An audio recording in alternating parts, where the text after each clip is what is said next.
सैया साथे रही हमारा सूत मोरा लहंगा में देखी कुछ घुसा। सैया साथे रहे हमारा सूत मोरा लहंगा में देखी कुछ घुसा। रौदा कुछ ना बुझाता हमें बहुत दुखाता खुरे खार करे कबो नहीं सोता। खोता में देखी कुछ होता बनम जी खोता में देखी कुछ होता। खोता में देखी कुछ होता सैया जी खोता में देखी कुछ होता।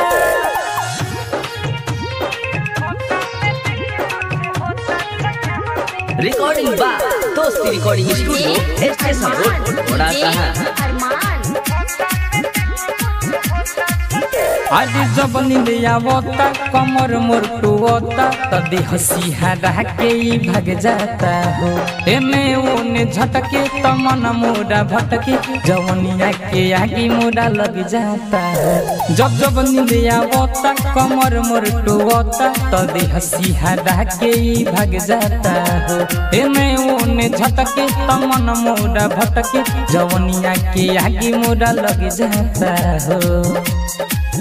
बात भीतर के हम ना जननी सीधा चौकी से नीचे हम फननी। बाटे नहीं विश्वास कैलस हमरा संगे घाट नटी सूखे पानी लादी भर लोटा।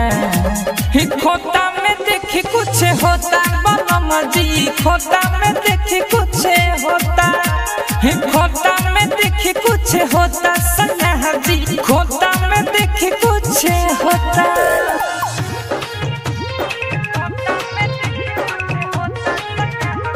रिकॉर्डिंग बाय दोस्ती रिकॉर्डिंग स्टूडियो स्टेशन रोड बड़ा बट चढ़ल जवानी बढ़ल परेशानी पसीना से थकबक भइल बानी। सुहुर सुहुर चढ़ल त जीव मोरा डर जब सपना में हम खो गइल बानी।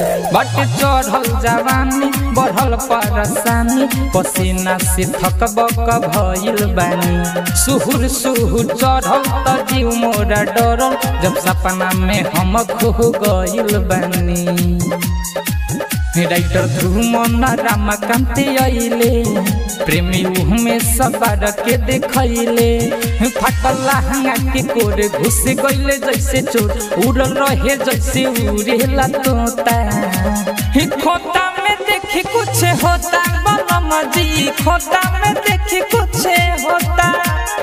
खोता में देखी कुछ होता सैया जी खोता में देखी कुछ होता। रिकॉर्डिंग बाय दोस्ती रिकॉर्डिंग स्टूडियो स्टेशन रोड घोड़ा साहा।